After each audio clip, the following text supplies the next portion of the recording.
Hablemos con Peláez. ¿Qué tal, amigos? Bienvenidos a otro capítulo más de Hablemos con Peláez. Como siempre, con personajes inspiradores. Hoy vamos a comenzar con una artista. Ella es cantante de la agrupación Ventino, pero acaba de sacar la segunda edición de su libro Insomnios. Se trata de Camila Esguerra. Bienvenida, Camila. Hablemos de Insomnios. Hablemos con Peláez. Y claro que sí, este libro es muy especial porque es mi primer libro. Fue la manera que mi editora logró convencerme de ser poeta.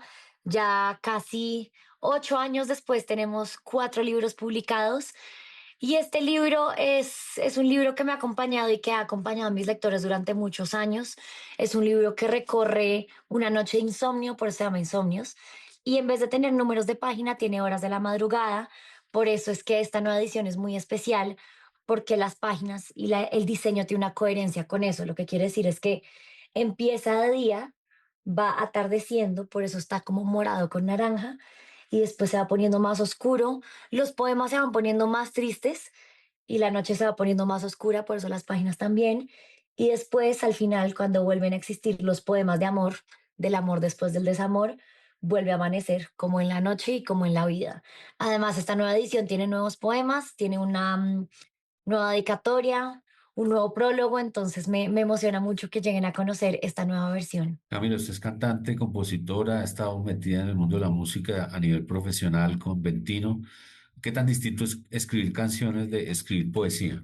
Es bien distinto, pero está relacionado porque claramente para mí como compositora el escribir poesía me hace una diferencia gigante. Ahorita estoy justo lanzando mi carrera como solista y todas mis canciones son siempre basadas en mis poemas o al menos tienen alguna relación. Entonces, aunque no es lo mismo, porque una muchas veces escribe un poema y quiere meterlo en la música y no cabe, definitivamente creo que todo arte hace parte de una misma conversación y para mí como compositora ha sido una ayuda increíble ser escritora.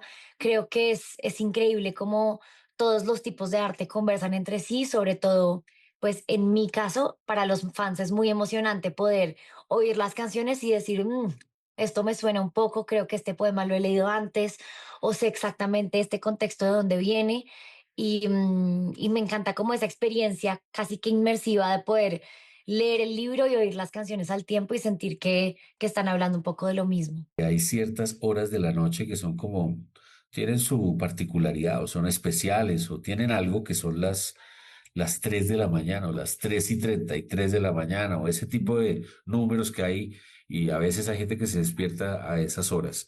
¿Siente usted lo mismo? ¿Hay una parte de la noche ahí que es más especial que el resto? Sí, definitivamente creo que hay una intimidad muy, muy especial y muy, muy poderosa en esas horas, entre las 3 y las 4 y las 5 de la mañana, que hay un silencio y una soledad impresionante donde nadie está despierto y uno está sola con sus pensamientos. Busquemos saber qué poemas hay por esas horas. Creo que además tiene una cosa mística, pero sé que para mucha gente tiene algo muy oscuro de levantarse siempre a esas horas y sentir que hay un fantasma o que hay algo así. Pero mira, a ver. ¿Qué hora me diste? 3:33. A ver si tenemos uno. Sí, Sí, es que se usa a veces en las películas de miedo y eso. exacto. No es de película de miedo, pero es una sentencia que dice, y que me pienses en cada noche en la que no puedas dormir. Y mira que por estas horas hay poemas que son muy importantes para mí y justo a las 4:40 AM es uno de mis poemas favoritos y acabo de sacar una canción que se llama 4:40 AM porque los versos son precisamente el poema que está ahí. Bueno, Colombia es un país generalmente de madrugadores. Aquí la gente Ujú. prende su radio para ver las noticias a las 5 de la mañana y ese tipo de cosas, especialmente en ciertas regiones del país. Eh, ¿Piensa lo mismo? ¿Encontró eso dentro del proyecto cuando empezó a tratar de escribir la primera vez el libro? No todo el mundo se levanta a la misma hora, pero hay como una tendencia al madrugador, ¿no? Pues mucha gente sí, pero yo tengo cabeza de artista, entonces yo madrugadora no soy para nada. Mis horas más lúcidas son entre las 12 y las 2 de la mañana, entonces para mí madrugar es duro. A mí, si me hacen madrugar, me van a ver de mal genio. para mí por eso este libro no es una madrugada, sino un trasnocho. Ok, o sea que empieza durante el día o en la tarde. Empieza durante el día, durante la tarde, y llega hasta las, si no estoy mal, 7 de la mañana, hasta que amanece. 6:32 exactamente. Y 6:35 y se acaba a las 7. Porque precisamente este libro se trata de eso, de no poder dormir. Camila, ¿todos los poemas tienen algo de su vida personal o algunos son, digamos, pensando en alguien más? ¿O cómo podemos explicar a los oyentes qué hay detrás de cada poema desde el punto de vista creativo? O sea, ¿usted cómo logra todos esos textos? La verdad es que yo he escrito ficción, tengo una novela publicada, pero este libro en especial es súper autobiográfico porque tiene una particularidad muy linda y es que este fue un libro que no fue escrito para los ojos de la gente. Este libro nació a partir de una colección de diarios de que yo empecé a dejar de dormir, empecé a sufrir muchísimo insomnio y en su momento mi terapeuta me dijo, escribe. Yo le dije, pero ¿cómo así? ¿Escribe qué? Me dijo, no, simplemente pon la hora de la madrugada e intenta vaciar tu cabeza y solamente desahógate, a ver si logras sacar todos esos pensamientos que tienes adentro y logras dormir. Y después de mucho tiempo, yo lo que terminé fue con un cuaderno lleno de anotaciones que de vez en cuando yo también ponía en Twitter en ese momento. Y así fue que mi editora me descubrió y escribimos este libro a partir de mis diarios más íntimos. Entonces, esto no solamente es real, autobiográfico, sino que es súper, súper personal y es súper vulnerable, cosa que al principio me dio mucho miedo, pero fue muy lindo poder ser vulnerable frente a la gente y que la gente lo reciba a uno con tanto cariño, con tanto amor, que se sientan identificados, que a través de las cosas que yo escribo que a mí me duelen, han podido ellos también sanar. Y este es un libro muy, muy poderoso y muy místico porque la gente casi que después de 10 años de que lo empecé a escribir, lo sigue leyendo y lo sigue usando casi que como un oráculo. Cuando la gente quiere una respuesta o tiene una pregunta, lo usa y lo abre en cualquier página y el libro tiene una magia impresionante porque muchas veces te da la respuesta que estás buscando. Camila, ¿hay algún texto de esos diarios, de esos cuadernos, de esos borradores, algún texto de alguna noche que usted decidió no llevar al libro porque de pronto es algo demasiado íntimo o demasiado personal o simplemente cogió y metió todo? No, todo no, pero es que o sea, este proceso lo empezamos hace 10 años, salió hace 8.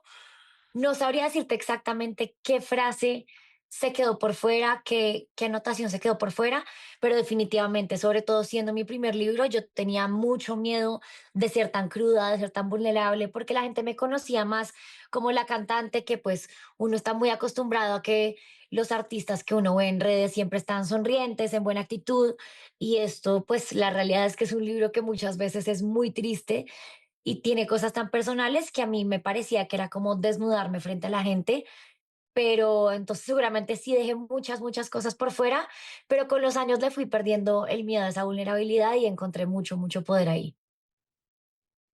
Sin mencionar tantas cosas, pero digamos, si fuéramos a resumir, ¿cuáles son como las principales comentarios o cuáles son los principales mensajes que le dejan sus seguidores en las redes sociales después de leer el libro?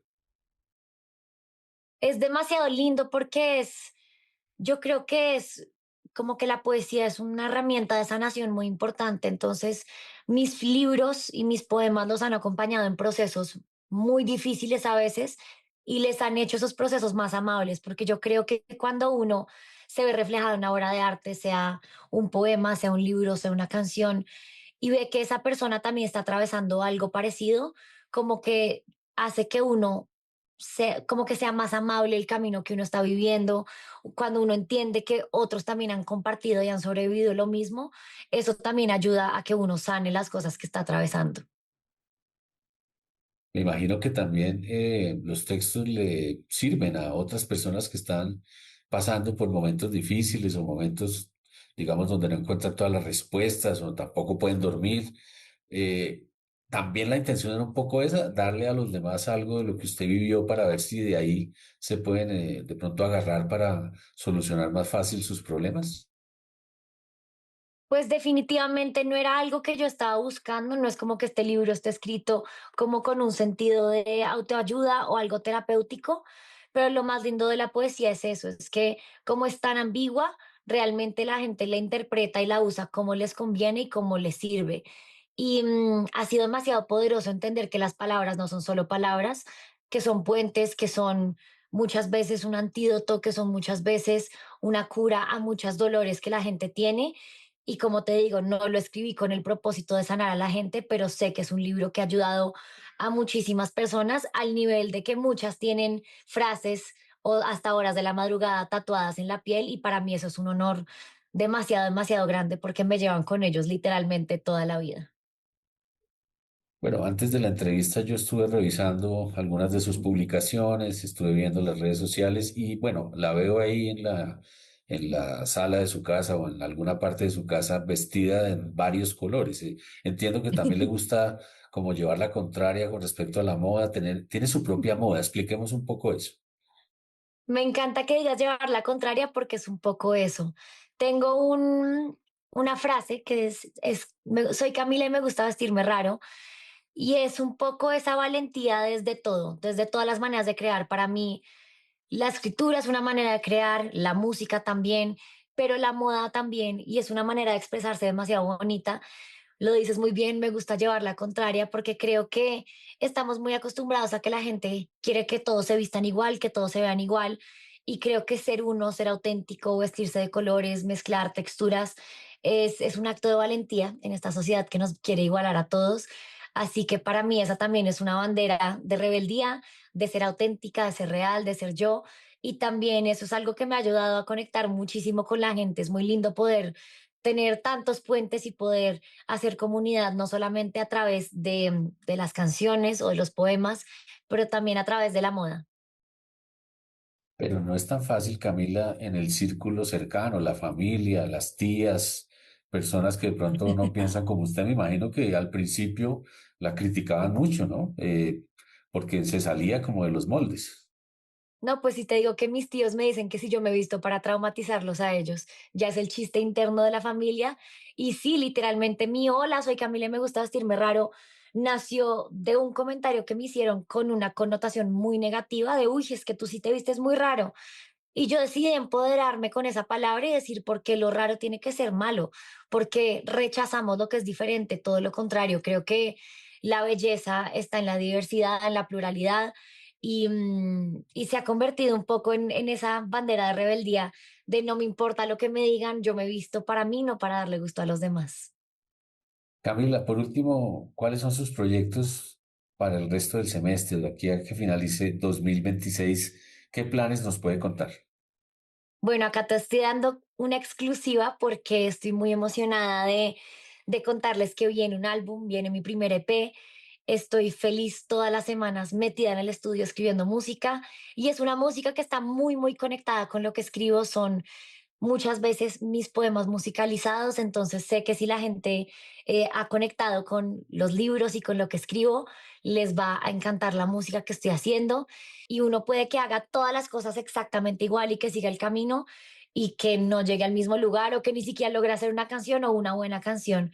Pero sí es muy lindo ver cómo el universo conspira y cómo muchas veces uno se sienta con otras personas para convertir estos libros o simplemente frases que tengo escritas en mi celular o cosas nuevas en algo completamente distinto y los poemas que son muchas veces cosas muy tristes terminan siendo canciones para bailar y es como una alquimia muy, muy, muy especial de ver cómo todo crece y se convierte y se transforma.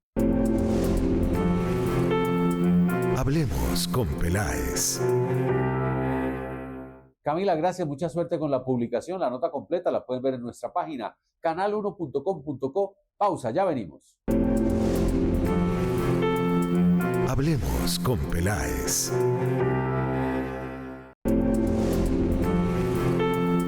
Hablemos con Peláez. Llega el momento de Juliana Duque y sus historias solidarias. ¿Cuál es la historia de hoy, Juliana? Adelante. Hablemos con Peláez. Hola, Bienvenidos a este espacio de Noticias Positivas. Hoy queremos aplaudir esas historias inspiradoras que cambian el mundo. Les presento a nuestros invitados de hoy. Hablemos con Peláez. Hola Juliana, muchas gracias por la invitación. Mi nombre es Diego Garrá y soy responsable para la región Latinoamérica Sur y Central de Food and Beverage, una división de alimentos y bebidas en Ecolab. La invitación para hablar sobre 5 factores que puedan ser importantes en la continuidad, la sostenibilidad de los negocios en este tipo de industrias. Me gustaría comentar sobre particularmente temas de consumos de agua, ¿no? Hay escasez y esto está afectando a muchas industrias, así que la responsabilidad de las empresas en la gestión de los consumos, en el cuidado del factor clave para poder seguir teniendo continuidad en la producción. Entonces, reciclar, reutilizar y reducir en los consumos de agua va a ser una cuestión realmente clave para que las industrias tengan continuidad en sus procesos, garantizar sus lavados, sus procesos, sus higienes, y esto obviamente en connivencia con la industria, con el mercado, pero con la sociedad, que es un factor realmente clave.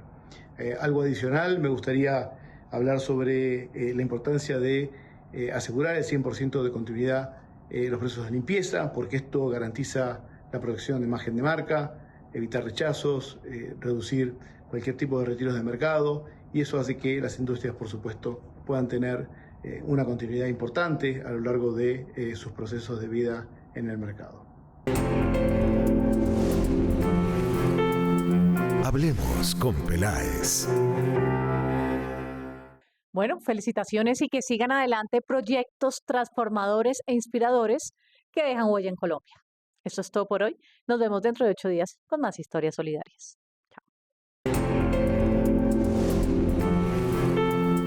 Hablemos con Peláez. Gracias, Juliana. La próxima semana más historias solidarias. Ahora vamos con Juan Pablo Toro, el CEO de una empresa que se llama Baobá. Juan Pablo, bienvenido. Hablemos con Peláez. Hola a todos, estoy muy contento de estar hoy en este espacio. Mi nombre es Juan Pablo Toro, un apasionado por Colombia. Soy el fundador y CEO de Baobá Travel, una empresa que se dedica a traer grupos de estudiantes y de empresas a Colombia. Para entender cómo está evolucionando el mercado del turismo corporativo en Colombia, es importante primero referirse a la llegada de turistas internacionales al país. Y sin duda vemos un crecimiento significativo desde después de la pandemia. En el año 2023 logramos llegar casi a 5.9 millones de turistas extranjeros. En el 2024 volvemos a crecer, estando casi los 6.8 millones de personas, y aunque baja un poquito el año 2025, vemos que hay perspectivas muy positivas a futuro. Ahora quisiera referirme al ranking ICA, que mide la competitividad de los destinos para organizar reuniones, y Colombia este año da un salto muy importante. Vemos un crecimiento de casi el 39% en el número de reuniones entre 2025 y 2024. Además, nos convertimos en el segundo país del ranking por debajo de Brasil y sobrepasando Argentina. Y lo otro que vemos es la llegada de nuevas aerolíneas y de nuevos hoteles al país. Lo del Four Seasons ahorita en Cartagena es un punto de quiebre en la historia de la hospitalidad en el país. Nos convertimos en el 4º Four Seasons en Sudamérica, y 3 de estos 4 Four Seasons están en Colombia, 2 en Bogotá y 1 en Cartagena. Y lo otro es la conectividad aérea, que sin duda es fundamental para atraer reuniones y turismo corporativo. Y son cada vez más las aerolíneas de Estados Unidos y de Europa y Latinoamérica que llegan a diferentes aeropuertos internacionales del país. Y eso quisiera complementarlo con la experiencia de Baobá. Este año logramos ganar el Site Crystal Award, que es el reconocimiento más importante en todo lo relacionado con turismo de incentivos, y vemos un apetito cada vez creciente con respecto a Colombia. Hablemos con Peláez. Muy interesante el tema de Baobá. Todas las notas las pueden ver en nuestra página canal1.com.co. Otra pausa, ya venimos. Hablemos con Peláez.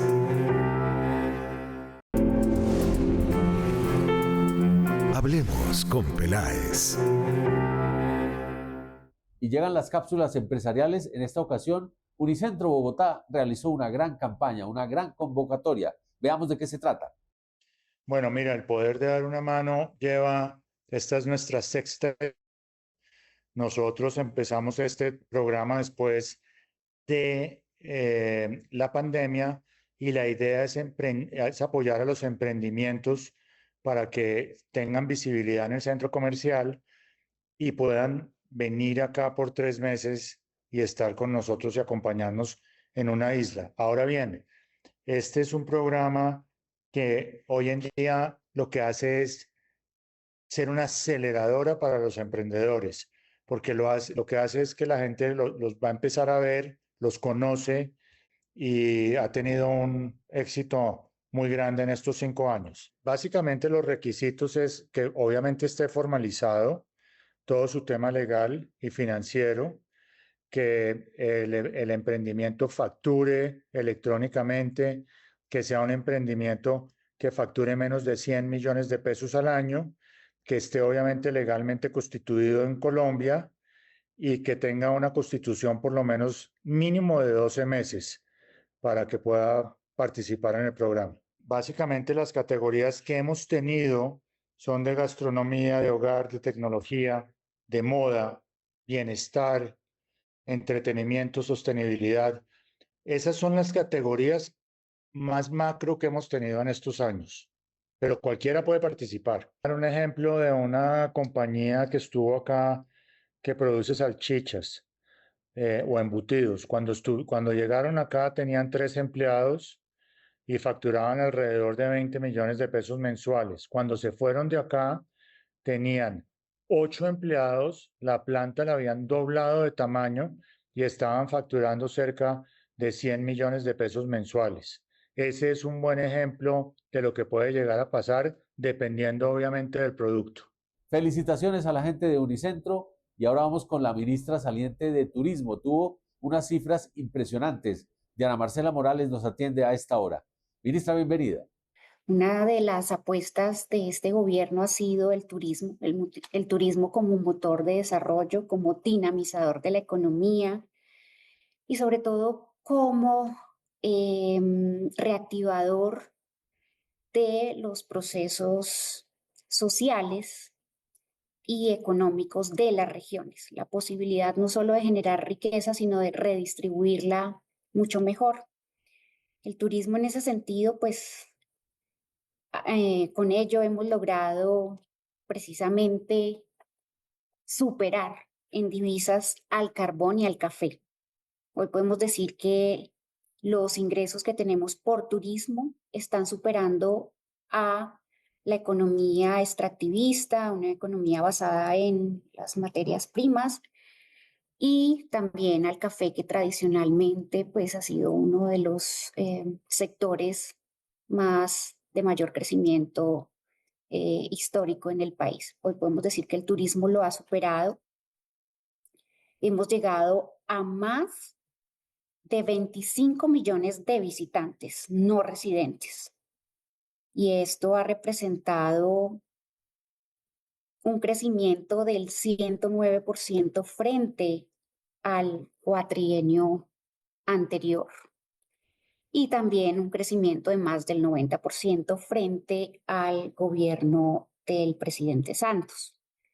Todo este movimiento y todas estas dinámicas han respondido a una estrategia de promoción turística y de generación de condiciones de competitividad en las regiones, desarrollo de infraestructura, generación de competencias, mayor inversión en las regiones. Hemos llegado a un 60% más de municipios donde antes el Estado no había llegado en inversión para el sector turístico. Y hoy también podemos identificar que hay zonas que tradicionalmente no estaban consideradas como atractivos o destinos turísticos, y hoy esos destinos emergentes están de alguna manera marcando una tendencia diferente del turismo, a vivir mayores experiencias, sensaciones, eh, a conocer la cultura, la diversidad cultural, gastronómica y de naturaleza de estas regiones. También destinamos unas estrategias de promoción turística para estas regiones, para estos destinos, con la campaña Descubre la diversidad de Colombia, el país de la belleza. Y bueno, con ello obtuvimos también muchos reconocimientos internacionales, obtuvimos el Gran Premio en Japón, el Premio de Oro, también un reconocimiento en Nueva York. Estamos nominados también a un premio en Los Ángeles, obtuvimos el India Catalina. Entonces, digamos que el turismo ha marcado una dinámica positiva en la economía del país. Hoy podemos decir también que estamos superando a otros países como México y Perú en crecimiento, en número de visitantes.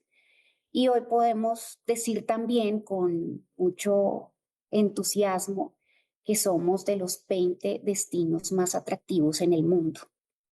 Tenemos además en este trimestre un crecimiento del 16%, con más de 368,000 tiquetes vendidos hacia Colombia en el primer trimestre, proveniente pues de muchos países, entre ellos Brasil, México, Estados Unidos, Europa, entre otros. Y también podemos decir con mucho entusiasmo que la dinámica turística va a seguir creciendo. Va a seguir creciendo y esperamos termine siendo no solo una política de este gobierno, sino que sea una política también de Estado. Creo que hemos creado los instrumentos para que así sea y esperamos que exista una estabilidad en ese sentido. Pero en general, ¿cuál cree usted que fue como la parte más importante de todas las entidades que hayan articulado este plan juntas para poder lograr estos números tan impresionantes? ¿Cuál fue la clave del éxito? Bueno, la clave del éxito creo yo que es, por un lado, entender un poco cuál es la demanda, las preferencias de los turistas, poder, por otro lado, articular de alguna manera la institucionalidad alrededor del turismo. Antes ocurría que ProColombia y Fontur y el ministerio pues trabajaban como de manera aislada, como islas. En este sentido, lo que hicimos es una estrategia unificada, coordinada con los patrimonios y logramos de alguna manera poner la institucionalidad, las entidades del Estado al servicio del turismo, también articulando de alguna manera toda la cadena de valor del turismo, a todos los actores y fortaleciendo y desarrollando sus capacidades y entendiendo un poco también las dinámicas de los territorios. No es de alguna manera imponer actividades y acciones en los territorios, sino entender las dinámicas de los territorios, conocer su diversidad y sobre ello potencializar sus capacidades. Y por otra parte también es eso, es posicionar al país, poner a hablar al mundo sobre Colombia. Y creo que ahí estuvo la mayor estrategia, una articulación coordinada, completa, tanto a nivel nacional como internacional, posicionando a Colombia como lo que es el país de la belleza. Creo que ese fue como la ventaja que se tuvo en este sentido para promocionar a Colombia. Es que el crecimiento en comparación con los gobiernos anteriores es bastante significativo, porque de alguna manera se vio a eso, el turismo como el eje central de desarrollo económico, de un desarrollo también sostenible, comunitario. Llegamos por primera vez a 207 municipios donde antes no había llegado la inversión en turismo. El 100% de los municipios PEDET también fueron intervenidos. Pensar de alguna manera en eso, en ligar la construcción de paz a las dinámicas también de turismo, de reconocimiento de la memoria histórica, de la cultura, de la historia.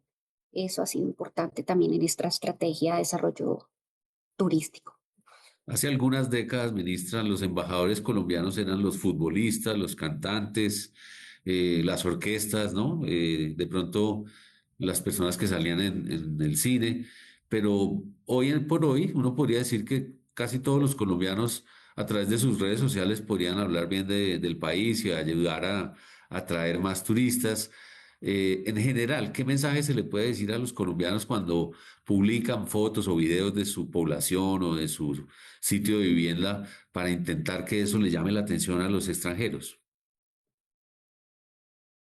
De acuerdo, aquí lo que hemos intentado, como te decía, es involucrar a toda la cadena de valor, a todos los actores, incluidos también a los turistas, entender sus preferencias, entender sus expectativas y sobre ello también generar dinámicas de promoción turística, el desarrollo de infraestructura y de capacidades en las regiones. Entonces yo creo que es importante eso,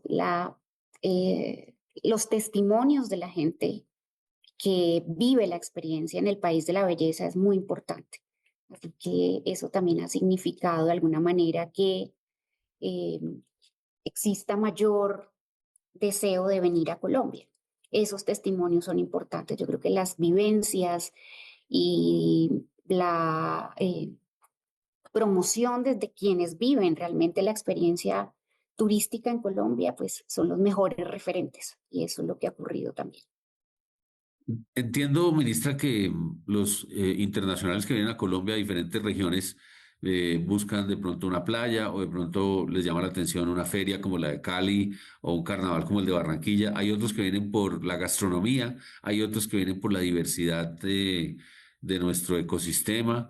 En general, ¿qué cree usted que le debe apostar de aquí en adelante nuestro país en los próximos años, las próximas décadas para fortalecer esa imagen que se da del que viene, porque hay muchas cosas para ofrecer dentro de Colombia? De acuerdo, de acuerdo. Bueno, sí, existe tradicionalmente diferentes actividades culturales, ferias, también existen esas preferencias sobre las playas, Cartagena, Santa Marta. Pero como te decía, ahora hay otro tipo también de vivencias y preferencias que el turista está esperando, el turista extranjero, y tiene que ver más con la posibilidad de conocer las prácticas culturales, la historia, el turismo de naturaleza, de aventura. Y nosotros tenemos, creo que esa oferta allí en diferentes territorios, en esos territorios emergentes, en el Putumayo, en Guaviare, en Bichada, en La Guajira, en Córdoba también. O sea, creo que hay otros territorios que hoy están marcando esa diferencia sobre los que tradicionalmente eran considerados los mayores atractivos turísticos. Hoy hay una oferta, digamos, mucho más amplia eh, para, digamos, las diferentes preferencias del turista. Entonces, creo que eso es importante. Creo que no habíamos desarrollado precisamente esa oferta y nos habíamos concentrado un poco más en los destinos tradicionales. Hoy no, hoy están creciendo esos destinos emergentes y hoy ese turismo ligado a las tradiciones culturales, a la gastronomía ancestral, al turismo sostenible, de aventura, a vivir otras experiencias, es lo que el turista hoy está demandando.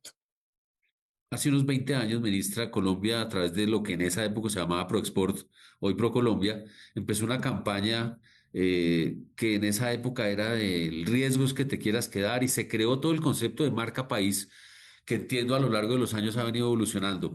Hoy por hoy, pues muchos colombianos tal vez no lo vemos en los medios de acá, pero por fuera sí se hace algo de ruido con la marca país. Expliquemos un poco eso a los televidentes. ¿Qué hace Colombia a nivel de marca país y cuáles son los atributos de nuestra marca? Así es. Bueno, nuestra marca país es el país de la belleza. Esa ha sido nuestra marca y sobre ello hemos desplegado diferentes campañas. Entre ellas y la más reciente, o bueno, las dos más recientes es Descubre la diversidad de Colombia, el país de la belleza. Como te mencionaba, es una estrategia ligada a estos destinos emergentes. Y segundo, hicimos también una campaña adicional, un poco buscando ese lenguaje común como lo es el fútbol, y aprovechamos toda esta dinámica del Mundial para lanzar una campaña en la que Néstor Lorenzo fue nuestro embajador y tenía que ver con dónde vas a ver a Colombia. Y con ello también posicionamos a Colombia como un atractivo para aquellos que no podían quizá estar presente en el Mundial, encontrar lugares atractivos para ver y acompañar a Colombia. Y ese tipo de estrategias también nos permitió posicionarnos, por ejemplo, en México, en una alianza muy importante que hicimos con el gobierno de México, la Secretaría de Turismo y nuestro ministerio.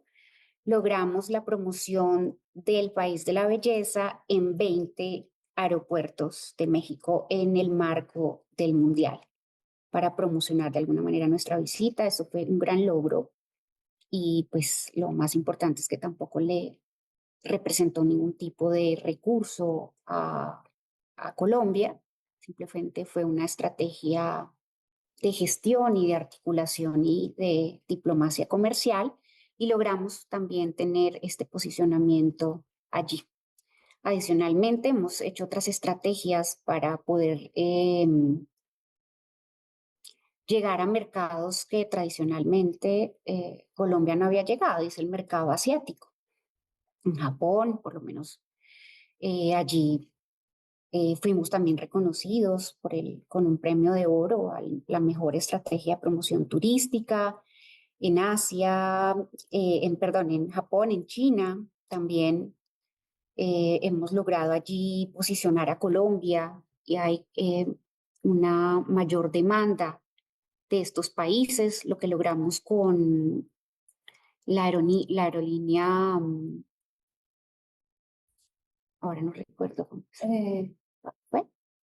La de Qatar, ¿qué fue? Sí, Qatar Airlines. Sí, la aerolínea que ahora conecta también a Asia y al Medio Oriente con Colombia y con Venezuela. Es una estrategia de articulación para lograr también atraer mayores turistas desde ese lado del hemisferio. Entonces, todas estas estrategias, entendiendo un poco la diversidad también y las preferencias de los turistas, y también las diferencias que existen regionalmente, hemos logrado posicionar a Colombia donde nunca antes se hablaba de nuestro país y nuestra belleza y nuestra diversidad cultural. Creo que ese es el mayor atractivo, y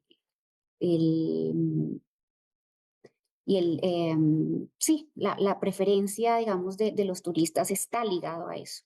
Está ligado a eso, y creo que nosotros supimos entenderlo, interpretarlo y llegar a esas zonas donde antes Colombia no había llegado. Ministra, usted hizo parte de un gobierno en donde uno veía por televisión los consejos de ministros y pues a sus colegas no les iba muy bien a veces, ¿no? Los regañaban ahí en directo, pero en el caso suyo, tal vez por los resultados de turismo y la seriedad de su trabajo, siento yo que la relación suya con el presidente saliente fue muy buena, nunca hubo como un regaño, como un señalamiento. Me parece que usted logró lo que muy pocos lograron de todo este gobierno, de una cantidad de ministros que cambiaban y entraban y salían, y es tener un trabajo de pronto sin protagonismo, un poco silencioso, pero los resultados están allí. Sí, de acuerdo yo con el señor presidente, a quien le agradezco, por supuesto, la confianza de haberme permitido hacer parte de su gobierno. Tuve muy buena relación, tengo muy buena relación con el señor presidente. Yo creo que la clave está precisamente en poder tener una comunicación fluida con él, en contarle las apuestas que desde el ministerio queríamos emprender, pero sobre todo también tener muy claros los derroteros del gobierno y el programa de gobierno. Lo que hicimos cuando llegamos aquí al ministerio fue eso: entender el programa de gobierno, el Plan Nacional de Desarrollo, y sobre ello marcar una ruta de trabajo. Y yo creo que eso también ha sido un reconocimiento del señor presidente, y es poder interpretar cuáles son las apuestas del gobierno en materia de reindustrialización, en la apuesta y la necesidad de transformar el modelo productivo en Colombia. Yo creo que hay unas bases importantes en esa transformación, en diversificar nuestra canasta exportadora, en ampliar mercados, por supuesto, consolidar y mantener las relaciones comerciales tradicionales con nuestros vecinos, incluido Estados Unidos, con quien tuvimos un diálogo técnico y logramos de alguna manera mantener una relación que nos permitiera que no nos elevaran los aranceles, como ocurrió con otros países donde superaron el 25, el 30% en aranceles, y donde hoy podemos decir que, pese a algunas circunstancias, tenemos el 70% de nuestra canasta exportadora a Estados Unidos con un arancel del 0%. Pero también era la necesidad de abrir nuevos mercados. Y hoy podemos decir que tenemos otras apuestas y otras rutas de comercialización y exportación en África, en Asia, en Europa. Entonces, esa posibilidad también de no depender solamente de nuestra economía extractivista y basada en la comercialización y exportación de materias primas, sino en el valor agregado, en la transformación. Y ahí es como podemos conectar de alguna manera la apuesta por la industrialización y la diversificación de la canasta exportadora. Entonces tenemos muy buenas bases para seguir construyendo dinámicas de crecimiento económico basados en la industrialización y el crecimiento de la manufactura, que hoy lo vemos en muchos sectores, lo vemos en productos agroindustriales, industriales, manufactura, el crecimiento de la producción de vehículos en Colombia, incluido vehículos de pasajeros eléctricos, la exportación de buses también eléctricos. Entonces hay una apuesta allí muy importante para apostarle también a nuevas tecnologías, a energías limpias y conectar de alguna manera la industrialización también con la transición energética. Creo que Ministra, esa fue la clave. usted nació en el departamento de Arauca, eso es lo que entiendo. Y usted mencionaba anteriormente que a veces algunos territorios colombianos pues no se les dio en su momento la prioridad para el tema turístico. Y yo estoy seguro que muchos de los televidentes que nos están viendo ahora en Canal Uno nunca han ido o no conocen bien su departamento. Hablemos de Arauca. ¿Qué hay para enseñarle a los colombianos sobre su departamento para ver si alguien se anima de pronto a conocer Arauca o de pronto invitar a un extranjero que conozca esa bella tierra? Bueno, sí, no, Arauca es un territorio maravilloso. Es, donde confluye la riqueza natural con la riqueza cultural. Hay una gran historia allí, incluso toda la ruta libertadora pasa por Arauca. Allí en Tame se da todo el encuentro de Bolívar y Santander. Por eso Tame es reconocido como la cuna de la libertad. Entonces hay una historia allí detrás muy importante sobre nuestra campaña libertadora y también, bueno, hay grandes tradiciones y coincidencias con Venezuela, el joropo, el trabajo de llano, y la gastronomía. Entonces, pese a que es un territorio marcado también por la violencia y el abandono estatal, por eso nosotros decidimos apostarle al reconocimiento de las dinámicas económicas y culturales de la frontera, en la necesidad de reactivar nuestras relaciones económicas y comerciales con Venezuela, dentro de ellos la zona económica binacional, en la que nos permitió darle una mirada nuevamente a los territorios de frontera. Mientras el Estado permanezca ausente de estos territorios, pues va a imperar la violencia. Y eso fue lo que decidimos hacer desde el gobierno, tener presencia allí. Hemos hecho muchas acciones allí de inversión en turismo, de promoción turística, como el municipio que le menciono, que es Tame, que es un atractivo allí turístico. Es una zona de piedemonte, una meseta muy hermosa, donde tiene una gran historia, como le decía, no solo no solo porque esté marcado pues por la violencia, sino porque allí hay una gente resiliente, pujante y hay una historia muy importante que contar. Y nuestra relación con Venezuela, yo creo que es importante, incluso hemos dentro de esta estrategia turística está la Ruta Libertadora que incluso conecta acciones y actividades turísticas desde Venezuela hasta Colombia. Y en ello hemos trabajado también con el gobierno venezolano para consolidar esa ruta turística, la Ruta Libertadora. Entonces, Por, sí, creo que hay mucho que conocer en Arauca. Es impresionante su riqueza natural, pero también la riqueza de su gente. La gente resiliente, pujante, solidaria. Eso es lo que caracteriza al llanero. por último, dentro de pocas horas va a comenzar el nuevo gobierno de Abelardo de la Espriella. Desde su conocimiento al frente de esta importante cartera para Colombia y todo lo que nos ha dicho, ¿qué gran mensaje le manda usted al gobierno entrante? ¿Qué deben hacer para poder contener o mantener estas cifras tan importantes de turistas y de números que nos ayudan a activar nuestra economía? De acuerdo, de acuerdo. Yo creo que hay grandes cifras. Recordemos que nosotros hoy tenemos resultados históricos en exportaciones, en exportaciones sobre todo no mineroenergéticas. En la última década es la cifra más alta en exportaciones no mineroenergéticas, más de 23.000 millones de dólares, mucho más que el 40% más que el gobierno anterior. Y allí pues hay grandes apuestas que esperamos que se mantengan y es consolidar y mantener estos nuevos mercados abiertos. Yo creo que es importante mantener nuestras relaciones con Asia, con África y con Europa. Pues yo veo con gran preocupación que se puedan cerrar estas relaciones. Bueno, tuvimos récord además en exportación, por ejemplo, de huevos a Cuba. O sea, hay muchos sectores exportadores que dependen de nuestras relaciones comerciales. Entonces, yo creo que un llamado muy respetuoso es precisamente eso, a consolidar y a mantener estos nuevos mercados, la apertura a nuevos mercados y a proteger nuestra industria nacional.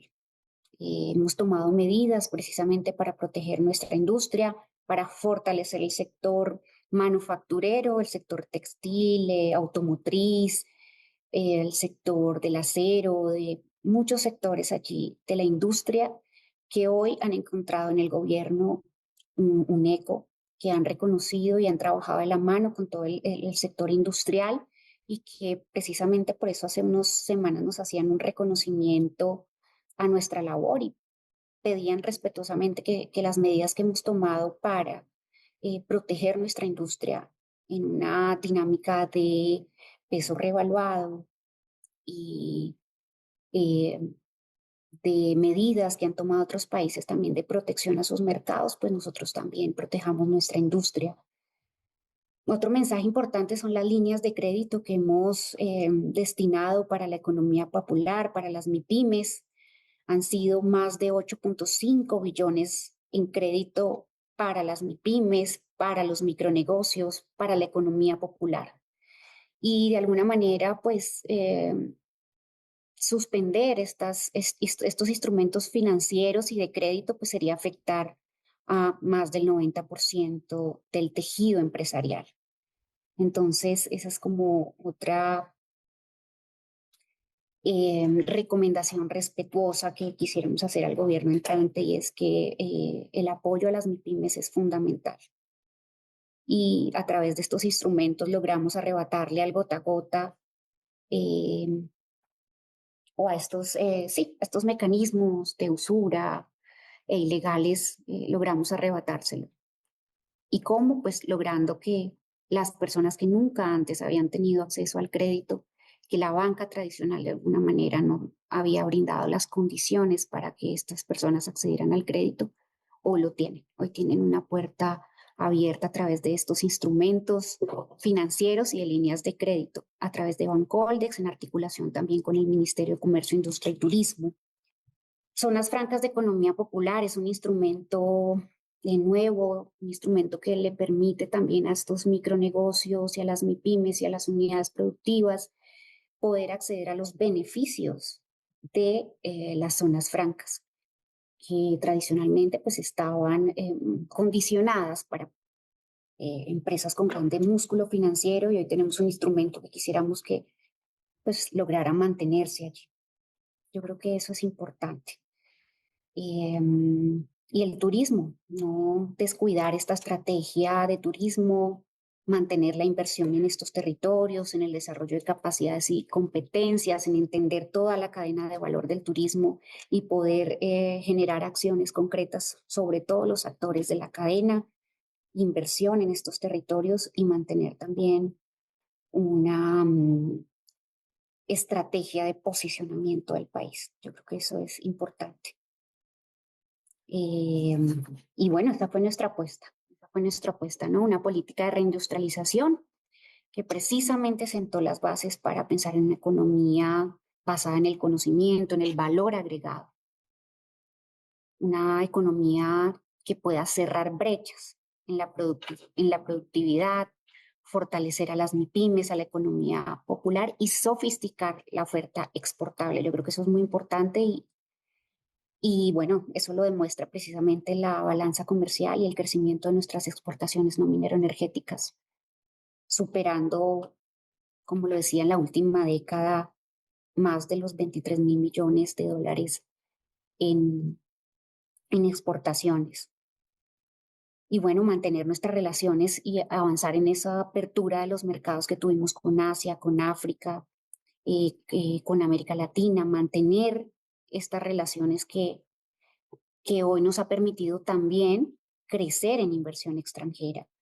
Hoy la inversión extranjera ha crecido y sobre todo ha crecido en el sector no extractivista, en el sector de la manufactura. Más del 50% de la inversión extranjera hoy va destinada precisamente a estos sectores, al sector de la manufactura, el sector de la transformación y el valor agregado. Y es muy importante mantener de alguna manera esa apuesta por la diversificación de nuestra canasta exportadora. Muchas gracias, Hernán, de verdad por este espacio y bueno, espero que próximamente podamos nuevamente conversar. Felicitaciones por todos los logros y todos los resultados de nuestro país en turismo. La nota completa con Diana Marcela Morales la puede ver en nuestra página canal1.com.co. Otra pausa, ya venimos. Hablemos con Peláez.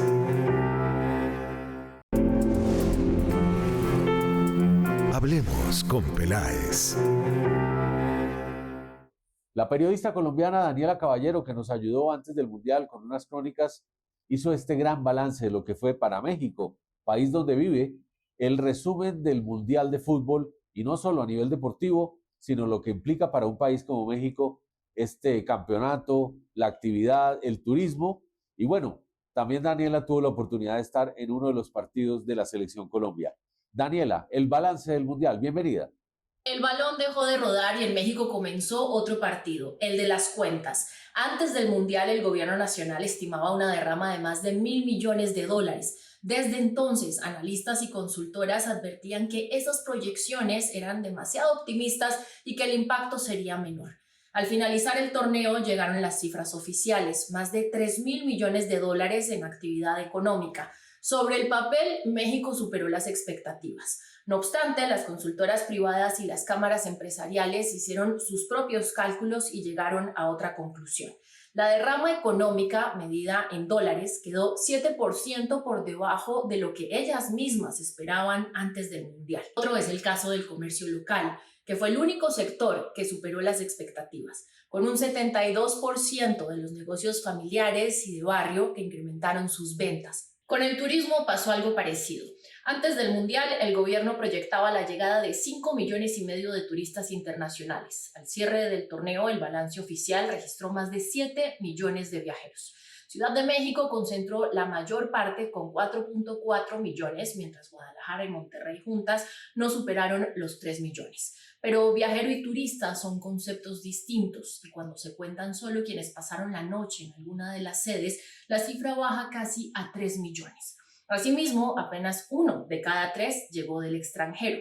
Los números nuevamente son distintos. Mientras el gobierno reportó una ocupación hotelera 12% mayor, estudios privados sostienen que cayó en las 3 sedes. Al final, más allá de las diferencias, queda una imagen imposible de medir. Los turistas y locales que compartieron calles, plazas y fanfest con la misma pasión por el fútbol. Durante un mes, México se convirtió en el punto de encuentro de millones de aficionados y dejó la imagen de un país que muchos descubrieron y otros quedaron con ganas de conocer. En paralelo a esta Copa del Mundo, el gobierno nacional creaba su propio mundial, lo bautizó como el Mundial Social. Durante los meses previos al torneo se construyeron y rehabilitaron más de 1.200 canchas en 31 estados, 500 de ellas en Ciudad de México. La FIFA también dejó su huella con 8 canchas comunitarias para niñas, niños y adolescentes. La primera abrió un día antes de la inauguración a unos pasos del Estadio Azteca. En muchos barrios esas inauguraciones terminaron en fiesta, con vecinos y autoridades compartiendo, jugando a los penales y por un momento el fútbol volvió a reunir a la comunidad. Pero la atención que atrae un torneo de este calibre también sirvió para visibilizar otra realidad. Mientras la ceremonia inaugural acaparaba la atención del mundo, colectivos de madres buscadoras se manifestaban al frente del estadio para recordar que en México más de 130,000 personas siguen desaparecidas.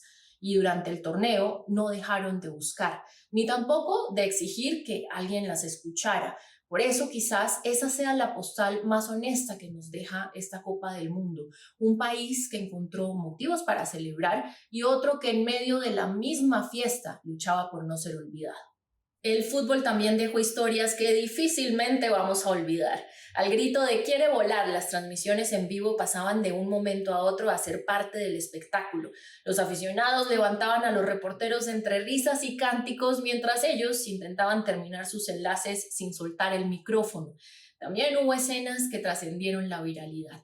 En los estadios, miles de colombianos entonaron el himno nacional a una sola voz. Yo estuve ahí, en medio de esa marea amarilla, sintiendo como por unos minutos la distancia desaparecía y la pasión por Colombia unía a miles de desconocidos. Y como suele ocurrir en algunos de estos eventos, tampoco faltó la polémica. Tras la eliminación de México frente a Inglaterra, una conductora de televisión ecuatoriana celebró el resultado eufóricamente en sus redes sociales, pese a conducir un programa dirigido principalmente al público mexicano. La reacción de la afición no se hizo esperar y la controversia terminó fuera de la cancha. Semanas después, la televisora confirmó su salida en vivo.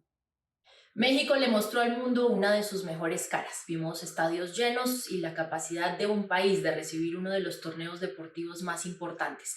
Pero el verdadero legado se empezará a medir en la capacidad de convertir esa visibilidad excepcional en oportunidades sólidas y sobre todo que esa hospitalidad que deslumbró a quienes venían de fuera también se traduzca en resultados y en bienestar para quienes viven aquí todos los días. Soy Daniela Caballero y nos vemos en una próxima oportunidad con más actualidad internacional.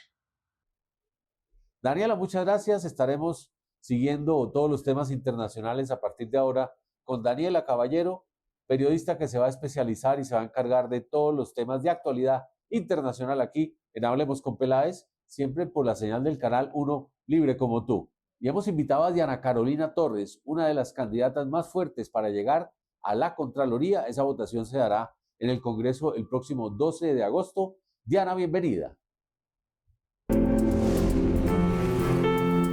Hablemos con Peláez. Hola Jorge Hernán, muchas gracias a ti por la invitación. Un saludo especial para todos los colombianos. Bueno, pues realmente, Jorge Hernán, yo sí he hecho una trayectoria pues académica muy orientada de pronto al tema del Estado. He hecho algunas de las maestrías que están relacionadas con gobierno y políticas públicas y otra con gerencia pública. Entonces, pues he dedicado también la vida académica precisamente a capacitarme para el servicio público. Yo creo que eso es pues como algo relevante, y lo que mencionabas de profesional oficial de la reserva, pues también denota un poco como esa vocación de servicio que he tenido desde niña y que me ha permitido como seguir avanzando en el ejercicio de lo público, que en últimas el servicio como público, el servicio público requiere muchísima vocación. Entonces yo creo que sería eso, pues y que además me ha servido mucho también a lo largo de estos años para dedicarme a la docencia universitaria, que es una de mis grandes pasiones. Ha publicado 3 libros entre el 2019 y el 2026. Hablemos de los 3 libros. Bueno, uno de ellos, pues sí, y fue el primero también, está relacionado precisamente con control fiscal. Y este estaba muy orientado, era el tema de la valoración de costos ambientales, porque en Colombia, a pesar de que tenemos un control fiscal que dentro de la Constitución apunta también a los temas de medio ambiente, protección de recursos naturales, en Colombia no existe dentro de la Contraloría una metodología propia de valoración de costos ambientales que nos permita cuantificar esos daños en Colombia. Entonces, ese libro precisamente lo que buscaba era hacer una propuesta específica sobre, en general, cómo se deberían valorar los recursos naturales en Colombia, entendiendo que los recursos naturales son también recursos públicos. El otro tema, pues, muy relacionado con los temas de las acciones y la responsabilidad, tanto fiscal como disciplinaria, que estaba compuesta por varios artículos al respecto. Y el último, que además es algo un trabajo que me apasionó mucho, es un análisis del control fiscal desde el punto de vista de lo que fue el decreto 403. Te cuento, Jorge Hernán, pues, y para los colombianos, que en el 2019 se hizo una reforma del control fiscal, porque no sé si mucha gente ha escuchado que de pronto las contralorías llegan tarde y que no hacen como lo suficiente. Entonces se hizo una modificación al control fiscal que era posterior, o sea, la Contraloría llegaba después de que ya se había generado el daño, a un control preventivo, buscando que la Contraloría fuera más oportuna. Y eso lo hicieron a través del Acto Legislativo 04 de 2019. Pero esa reforma constitucional que dijo, además de lo del control preventivo, dijo, y por favor reglamenten este tema. Entonces el presidente tenía las facultades excepcionales para hacerlo y sacaron mediante esas facultades y decreto el decreto 403 del 2020. Y ese decreto fue demandado, pero tenía una gran cantidad de cosas muy buenas, o sea, un conjunto de herramientas que le daban mucha fuerza al control fiscal y que nos permitía hacer un mejor trabajo, pero el decreto fue derogado en su mayoría por temas de forma. Entonces, el libro como tal es un análisis detallado de cada uno de los puntos de ese decreto 403 y que apunta pues a decir cuáles fueron derogados, cuáles no y cuáles deberían retomarse, que precisamente es también una de las propuestas que tengo en mi propuesta como Contralora, de hacer un código fiscal unificado que agrupe todos esos temas relacionados con control fiscal y que le permita a la Contraloría, en primer lugar, desarrollar el Acto Legislativo 04, pero además ser mucho más eficiente y darle verdaderos resultados a los colombianos. Bueno, en la experiencia profesional, tal vez lo más relevante de Diana es que en los últimos cargos ha estado en Contralorías regionales y también en el periodo 22 al 26 en la Contraloría General de la República en el tema de las regalías. Hablemos inicialmente de las Contralorías regionales. Estuvo en la Antioquia y en Medellín. ¿En qué periodos y cuáles fueron sus principales logros allí? Yo estuve en la Contraloría de Antioquia como Contralora en el año 2018-2019. Antes de eso había sido delegada de la Contraloría de Antioquia. Y en la Contraloría de Medellín estuve en el régimen de transición del periodo 2019-2021. Los principales logros, yo creo que hicimos un trabajo muy importante, por ejemplo, en el tema de la Contraloría de Antioquia hicimos investigaciones relacionadas con Hidroituango, o sea, todos los temas de Hidroituango, inclusive antes del desastre, pues ya habíamos hecho unos informes muy juiciosos, detallados con todo un equipo de trabajo muy grande. Tuvimos unos resultados muy importantes. Hicimos otras investigaciones también relacionadas con otras entidades antioqueñas, como por ejemplo RIA, y yo creo que algo muy importante es que hicimos un control muy exhaustivo a la inversión del 1% del ingreso corriente de libre destinación, que es un ítem que la ley establece que todas las entidades territoriales deben invertir por lo menos ese 1% en temas ambientales, y en Antioquia, por ejemplo, había un nivel muy alto de municipios que no tenían agua potable. Entonces, nosotros hicimos pues como todas las acciones que nos facultaba la Constitución y la ley, y a poco tiempo después de nuestras actuaciones, el departamento de Antioquia mejoró muchísimo los índices de ejecución de ese presupuesto y de una vez, pues porque siempre he dicho yo que el tema del control fiscal, cuando se logra que la inversión se haga bien, pues también se ve reflejado en la calidad de vida de las personas. Y en este caso en particular se logró mejorar la forma en que se proveían los servicios de agua potable y alcantarillado de los diferentes municipios de Antioquia. Igualmente, pues en general hicimos, pues en todos esos periodos hemos logrado hacer más o menos más de hallazgos por más de 120 millones de dólares y hemos obtenido beneficios por más de 2.9 billones de pesos. Se ha hecho pues un trabajo bien interesante, a pesar de que en algunas de las contralorías nos tocó también estar en época de pandemia, pero hemos hecho pues un trabajo bien organizadito con los diferentes equipos con los que he tenido el placer de hacer el ejercicio de control fiscal. Diana, para hablar del cargo más reciente, primero expliquémosle a los televidentes de Canal 1 qué son las regalías y por qué son tan importantes en un país como Colombia. Claro, las regalías son unos recursos que se deben distribuir en los diferentes territorios, principalmente en aquellos que se ven afectados por la explotación de los recursos naturales, ¿cierto? Porque pues sabemos que en los diferentes países se explotan los recursos naturales con la finalidad pues de poder producir el tema de carbón, la energía y todo eso, pero es claro, y el tema de la minería, pero es claro que cuando hay explotación de los recursos naturales, pues hay una afectación en las comunidades. Entonces, lo que ha querido la ley en general con el tema de regalías es que a los municipios que se ven afectados por estos temas de exploración y explotación de los recursos naturales, pues se les pueda dar un recurso, ¿sí? Unas regalías para que estos municipios los inviertan en unos temas específicos. De hecho, son unos recursos de destinación específica, pero algo muy importante que se debe tener en cuenta y que a veces de pronto no tienen muy presente es que las regalías lo que buscan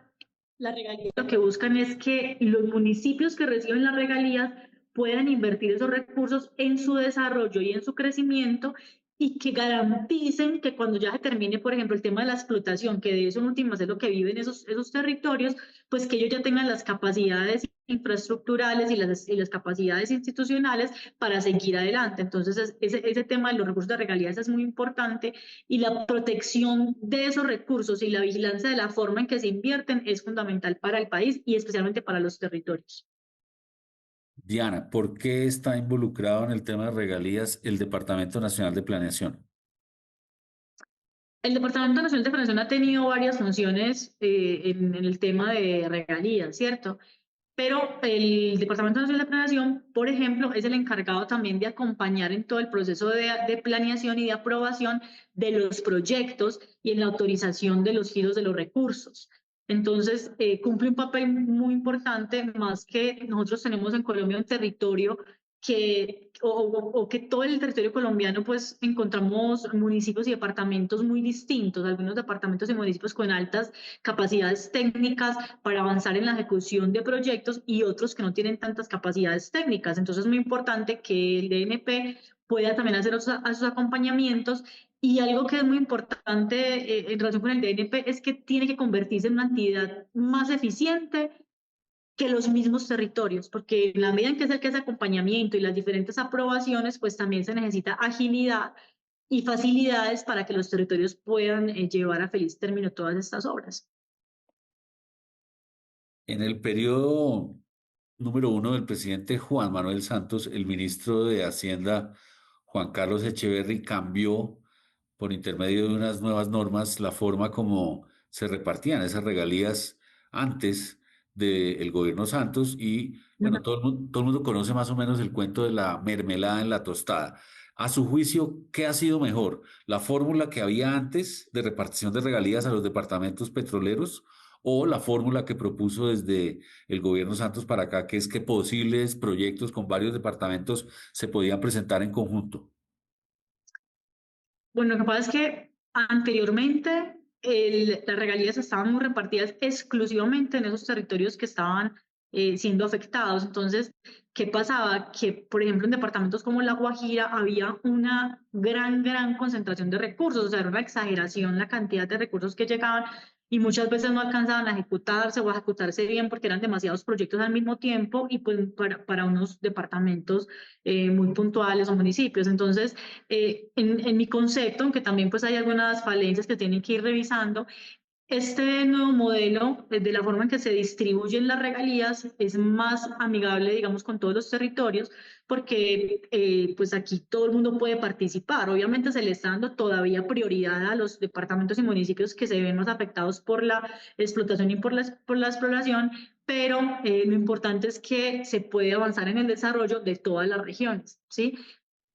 Que es una cosa que también tenemos que revisar, que como funciona mucho a partir de proyectos, entonces también se puede ver que muchos de los municipios que más reciben regalías pues son los que tienen mayores capacidades para poder presentar esos proyectos y que los proyectos sean viables. Entonces ahí Colombia, ¿qué tiene? Tienes un reto de poder ayudar a que todos los territorios en igualdad de condiciones puedan adquirir esas capacidades técnicas para la presentación y para la ejecución de los diferentes proyectos en materia de regalías. Y así vamos a lograr pues como que realmente el recurso que conforme a la ley pues tiene mayores oportunidades de equidad entre los territorios, pero que ya en la práctica sí sea una distribución mucho más equitativa.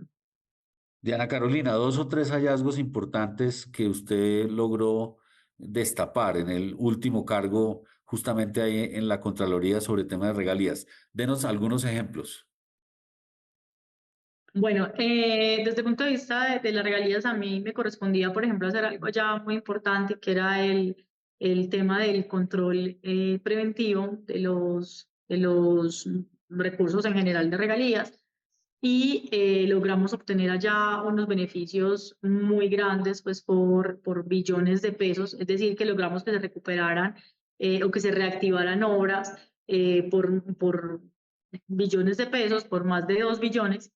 Y uno de los más importantes fueron, por ejemplo, todos los proyectos que estaban ubicados en diferentes municipios que tenía que ver con los proyectos de energía eólica, que hicieron muchos al mismo tiempo en varios departamentos, y ahí se hizo un seguimiento permanente muy importante, acompañando pues como a todos los proyectos para que todos los que tenían esas problemáticas se pudieran reactivar y llegaran a feliz término.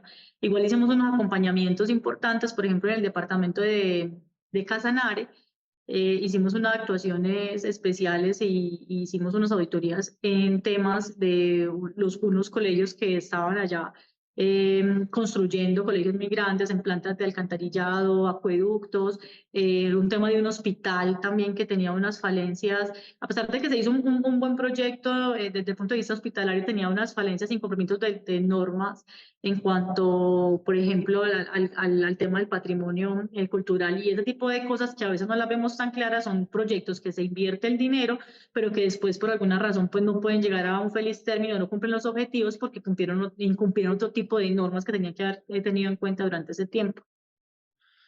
¿Se siente preparada para el Congreso el próximo 12 de agosto? ¿Qué tipo de preguntas cree que le van a hacer los congresistas o cómo se imagina, digamos, esa jornada? Bueno, pues Eugenia, ya de todas maneras, el 27 y el 28 de este mes hicieron las respectivas entrevistas en Cámara y en Senado. Ahorita ya el 12, pues hay que esperar. Eso es un proceso de todos estos días de lograr terminar de hablar con las diferentes bancadas. Lo que me han estado preguntando y lo que los congresistas quieren saber mucho es, dependiendo también del tipo de bancada, pues como cuáles serían las áreas que principalmente vamos a fortalecer.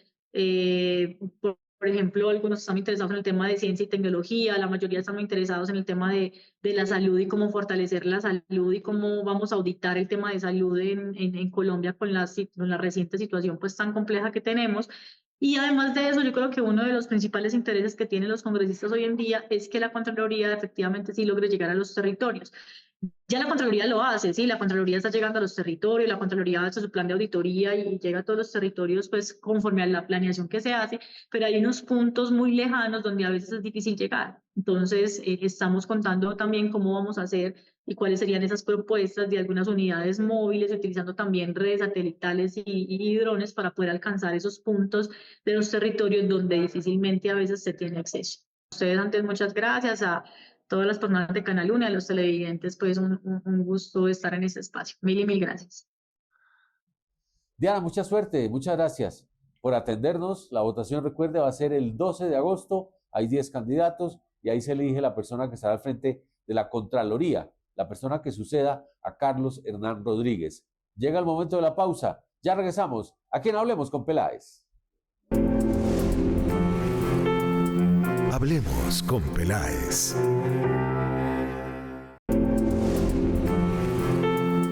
Hablemos con Peláez. Y vamos a hablar de tecnología. Juan David González, de la empresa Jeeves, nos atiende hasta ahora. Adelante. Hablemos con Peláez. Un gusto, soy Juan David González, Global Head de Marketing de Jeeves. Luego les quiero contar, la inteligencia artificial está transformando un área inesperada a las empresas y son sus pagos internacionales. El gasto empresarial en inteligencia artificial creció en 134% entre enero y abril del 2026 y las compañías están pasando de comprar software a consumir inteligencia artificial. Este cambio está impulsando una nueva generación de pagos globales donde las stablecoins comienzan a ganar protagonismo. Durante los últimos años, la conversación sobre inteligencia artificial se ha centrado en su capacidad para aumentar la productividad, automatizar procesos y optimizar operaciones. Sin embargo, una transformación menos visible está comenzando a tomar fuerza dentro de las empresas. La inteligencia artificial no solo está cambiando cómo trabajan las organizaciones, sino también cómo pagan. Los datos más recientes analizados por Jeeves, una plataforma tecnológica global que unifica cuentas, tarjetas corporativos y financiamiento en una sola solución, muestran que el gasto empresarial en inteligencia artificial creció 134% entre enero y abril del 2026, reflejando una aceleración significativa en la adopción de estas tecnologías. Miren, más allá del crecimiento general del mercado, las cifras evidencian un cambio estructural. Las empresas están dejando atrás la fase de experimentación para integrar la inteligencia artificial en procesos productivos a gran escala. La tendencia especialmente visible en Anthropic, entre enero y abril el gasto empresarial destinado a esta plataforma creció 642%, impulsado principalmente por el consumo de APIs utilizadas en aplicaciones y procesos reales de negocio. Más revelador aún es cómo se está distribuyendo ese gasto entre las organizaciones que utilizan simultáneamente Anthropic y OpenAI. La participación de Anthropic dentro del presupuesto destinado de IA pasó del 43% al 87% en apenas 4 meses. En contraste, OpenAI pasó de captar el 57% del gasto a solo el 13%, reflejando una rápida distribución de los recursos hacia herramientas que las compañías consideran más efectivas para sus operaciones. Este cambio corresponde a una transformación profunda en la forma en que las empresas adquieren tecnología. Durante décadas, el gasto en software estuvo asociado a licencias con costos relativamente predecibles. Hoy, gran parte de las plataformas de inteligencia artificial funcionan bajo modelos de consumo, donde los costos dependen del volumen de consultas, del procesamiento de datos, automatizaciones y uso de modelos. La expansión de inteligencia artificial está modificando la manera en que las empresas realizan pagos internacionales. Cada nueva integración tecnológica implica relaciones con proveedores globales, suscripciones digitales, plataformas especializadas y consumos facturados desde distintos mercados. En consecuencia, las empresas necesitan mecanismos más ágiles para administrar pagos recurrentes, controlar gastos por equipo o proyecto y mantener visibilidad sobre presupuestos cada vez más descentralizados. Esto representa un reto creciente para las áreas financieras, que ahora deben administrar presupuestos tecnológicos más dinámicos, controlar gastos distribuidos entre equipos y mantener visibilidad sobre pagos realizados a proveedores ubicados en distintos países.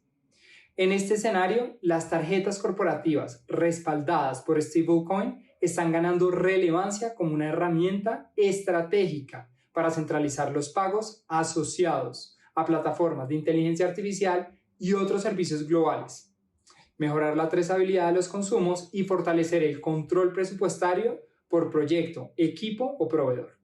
Stablecoins, la infraestructura que está modernizando los pagos empresariales.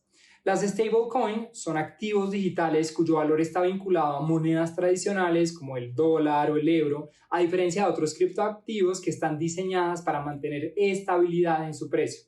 lo que les permite funcionar como una infraestructura tecnológica para realizar pagos internacionales de manera más rápida y eficiente gracias a su capacidad para reducir tiempos de liquidación, disminuir costos asociados a transferencias internacionales y simplificar operaciones transfronterizas en entornos digitales. Para las empresas, esto significa una transferencia internacional que tradicionalmente puede tardar varios días hábiles en completarse, puede liquidarse en minutos. Hablemos con Peláez. Y por último, el secretario de Cultura de Bogotá, Santiago Trujillo, nos trae buenas noticias para los artistas de Bogotá. Una interesante convocatoria acaban de lanzar desde la alcaldía. Adelante, secretario. La Bienal Internacional de Arte y Ciudad de Bogotá es un evento que marcó un antes y un después en la apropiación creativa del espacio público en la ciudad y en el fomento de las artes plásticas y visuales. En el 2025 pusimos a conversar a Bogotá sobre la felicidad. La Bienal continúa y la administración del alcalde Galán realizará la segunda versión de la BOG, esta vez no 25, sino BOG 27. Y empezamos esta nueva edición, la BOG 27, con un paquete de convocatorias para los artistas de Bogotá, de los barrios, artistas empíricos, curadores independientes, artistas de trayectoria que quieran soñar y construir y producir dispositivos para el espacio público. Son 1.000 millones de pesos que la administración Galán pone a disposición del talento visual y creativo bogotano, para que pensemos la vida en su sentido más amplio. La vida en sus formas, en sus colores, en sus conexiones, en sus reciprocidades, en sus interrelaciones. Tenemos varias convocatorias. La primera de ellas son las intervenciones barriales. Una línea enfocada a proyectos artísticos con impacto territorial y comunitario. La apuesta principal de nuestra Secretaría de Cultura es llegar al territorio. Tendremos 4 propuestas y una bolsa total de 160 millones para ellas. También tenemos la categoría Bogotá Inédita. Esta está dirigida a artistas que desarrollan su obra de manera independiente, a los circuitos tradicionales de galerías y espacios comerciales.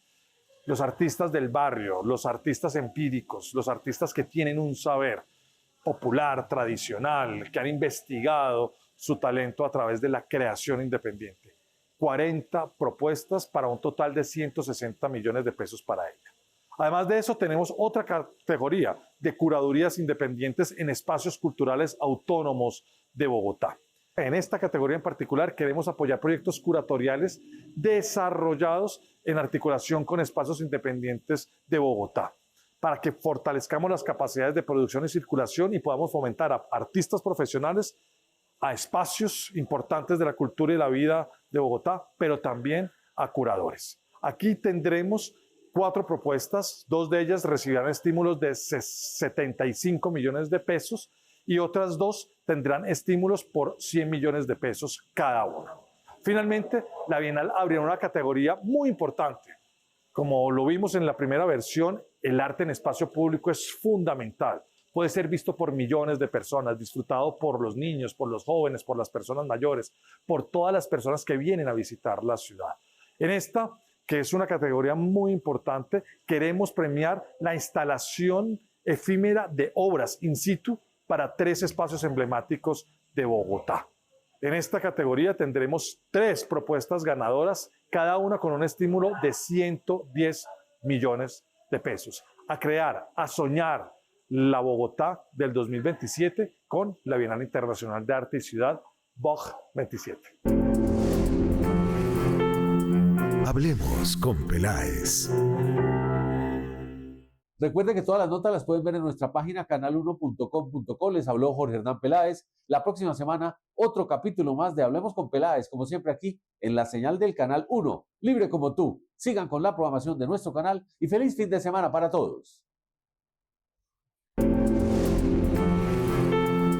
Hablemos con Peláez.